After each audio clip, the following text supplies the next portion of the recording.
নারায়ে তাকবীর।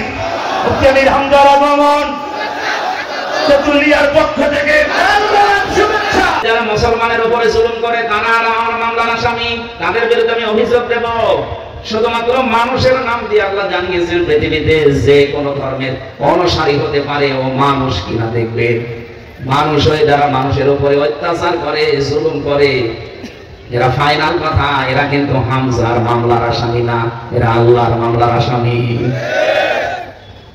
সুতরাং 1628টা সিয়া ছিল এই দেশে, মেন সিয়া এশিয়ান না, এশিয়ানের পায়ার কোনো ক্ষমতা নেই। কিন্তু এই যে 1628টা সিয়া ওদের কিন্তু এই দেশ চালানোর ক্ষমতা ছিল। আমি যতটুকু দেখলাম এই 1628টা সিয়ারে যারাই বসা ছিল তারাই জালিম। অন্তত 15.5 বছরে যারা ছিল প্রত্যেকটা জালিম।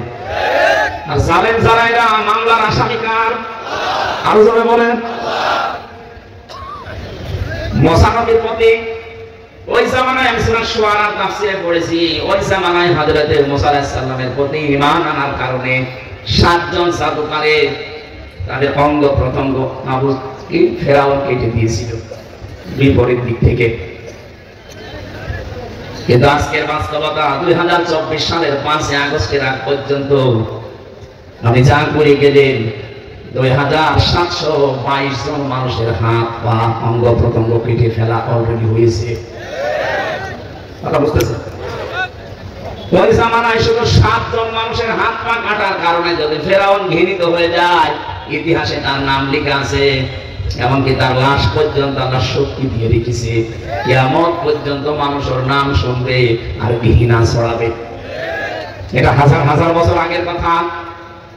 এই ডিজিটাল জামানায় এসে যাদের কারণে শুধু 7 জন না, 14 জন না, 21 জন না, 2722 জন মানুষের হাত পা অঙ্গ প্রত্যঙ্গ কেটে ফেলা লাগলো। এরা ফেরাউনের কি? ফেরাউনের নানি। আমার তো মনে হয় মাঝে মাঝে ইতিহাসের দিকে তাকালে যুগের আবর্তনে বিবর্তনে যখন পৃথিবী পাল্টাতে থাকবে, আপনার নাম যতই সুন্দর হোক, ফেরাউনের নাম যদি হাজার হাজার বছর পরেও মানুষ ঘৃণা করে প্রত্যাখ্যান করে, আপনার নাম যত সুন্দর হোক, আপনি 200 বছর যেতে এই নামটা গালি হয়ে যাবে। ও নাম রাখা তো দূরের কথা, পৃথিবীতে কাউকে আপনি দেখবেন না ওই নামে কাউকে ডাকতেছে। আজ তামাম দুনিয়া ঘুরবেন, কোন জায়গায় আপনি ফেরাউন নামে কাউকে পাবেন। ইয়াজিদ এই নামটা ভালো, কিন্তু নামটা জালেম হওয়ার কারণে গালি হয়ে গেছে। কথা বলেন, এই লোকটা জালেম ছিল, এই কারণে নামটা পর্যন্ত এখন ঘৃণিত, অথচ নামটা সুন্দর ইয়াজিদ। কিন্তু কোন হিন্দুকেও যদি বলেন ভাই ছেলে হয়েছে নামটা হিন্দু, হিন্দু মানুষ ইয়াজিদ রাখে, খুব ভালো নাম। আমার মনে হয় হিন্দু যদি কোনদিন এই নামটা শুনে থাকেও বলবে আর কি মারে, দরকার নেই আমার ছেলের নাম কুকুর রাখবো। নামটা ভালো নাম ঘৃণিত করে দিয়েছে জুলুম করার কারণে।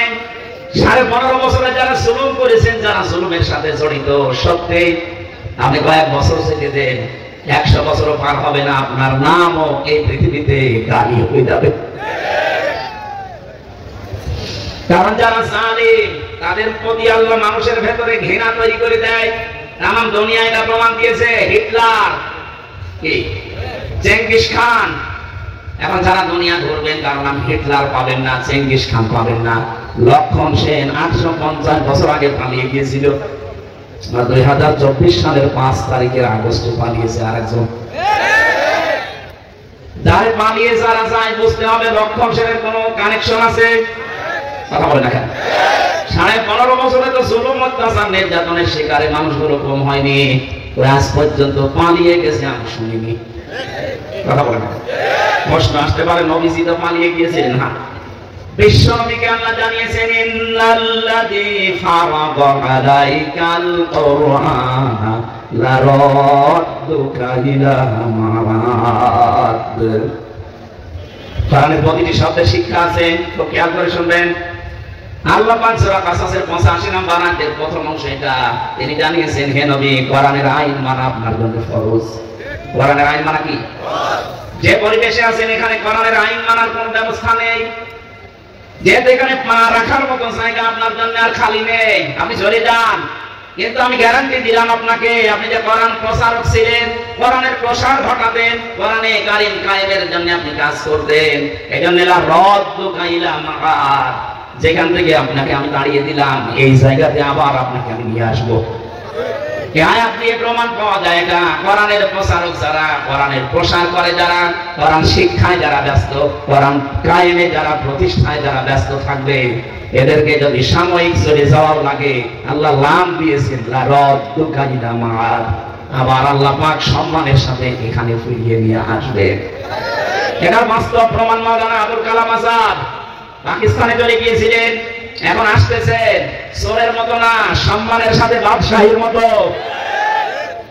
১৫০০ বছর আগে বিশ্ব নবীও চলে গিয়েছিলেন, তাকে আল্লাহ ফেরত নিয়ে এসেছেন বাদশা করে। কি করে বলেন বলুন?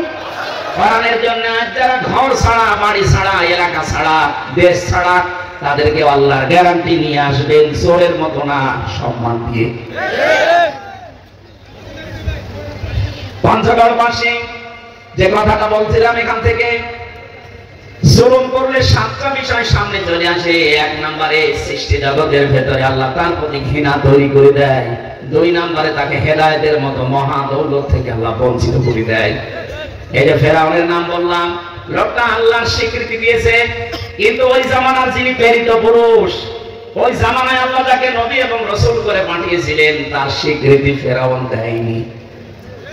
ও কিন্তু বলেনি যে লা ইলাহা ইল্লাল্লাহ মুসা কালিমুল্লাহ, ও শুধু আল্লাহর স্বীকৃতি দিয়েছিল, কিন্তু রিসালাতের ঘোষণা দেয়নি। জিবরাইল কাদা মুখে এমনি দেয়নি, এই কারণে দিয়েছে যে আল্লাহর পরিচয় যার মাধ্যমে পাবে তাকে তুমি মানো না। আমার এখানে শিক্ষা দেওয়ার বিষয়ে আজ যারা বাংলাদেশে বলেন আমি কি নামাজ পড়ি না, রোজা রাখি না, আমি হজ করি না, দান সাদকা করি না, আরে ভাই করেন, এগুলো হুকুম কার? রাসূল বলেন সে আল্লাহর আরেকটা হুকুম করে সালাত মেনে নেওয়া। তিনি যে এই জামানার জন্য প্রেরিত পুরুষ করে পাঠিয়েছেন মুহাম্মাদুর রাসূলুল্লাহ। কিয়ামত পর্যন্ত উনি আমাদের জন্য নবী এবং রাসূল। কথা বলা ঠিক কিনা? শুধু আমাদের জন্য না, ওয়াইদা আখাযাল্লাহু মিসাকান নাবিয়িনা লামা আতাইতুকুম ইলা আখির আয়াত সূরা আলে ইমরানের ভেতরে আছে। রব্বুল আলামিন বলেন যত নবী এবং রাসূল দুনিয়াতে পাঠিয়েছি প্রত্যেকের কাছে অঙ্গীকার দিয়েছিলাম যে তোমাদের সাথে যে কিতাব আর হিকমত আছে এর সত্যতা প্রমাণ করার জন্য একজন নবী আসবে, রাসূল আসবে। যদি তাকে কেউ পেয়ে যাও লা তুমিনুন্না বিহি ওয়া লা তানসুরুন্না, তারপরে ঈমান আনা লাগবে, শুধু না, নাম দিয়েছে নুনে সাকিলা, 2টা গ্যারান্টি আছে, লা তুমিনুন্না বিহি ওয়া লা তানসুরুন্না, অবশ্যই তার প্রতি ঈমান আনা লাগবে এবং তাকে সাহায্য করা লাগবে। ক্বালা আ'আরারতুম ওয়া আখাযতুম আলা যালিকুম ইসরি ক্বালু আ'আরারনা ক্বালা ফাশহাদু ওয়া আনা মা'আকুম মিনাশ শাহিদিন। আমার তাফসীরের আয়াত এগুলো না, আমি ইঙ্গিত দিলাম। এই আয়াতগুলো দিয়ে প্রমাণ পাওয়া যায় যারা আল্লাহর কথা মেনে নিতে রাজি আছে কিন্তু রিসালাত মানতে রাজি না, তাদের কিন্তু মরণ হবে ফিরআউনের মতো। আজ বাংলাদেশে এই শ্রেণীর মানুষ আমরা বেশি পাচ্ছি। এদেরকে যখনই বলা যায় যে আল্লাহর কথার পাশাপাশি রাসূলের জীবনের যে 23টা বছর, উনি 40 বছর বয়সে নবী এবং রাসূল হয়েছিলেন, ওখান থেকে 63, এই 23 বছরের একটা সেকেন্ড তো আপনি অস্বীকার করতে পারবেন না।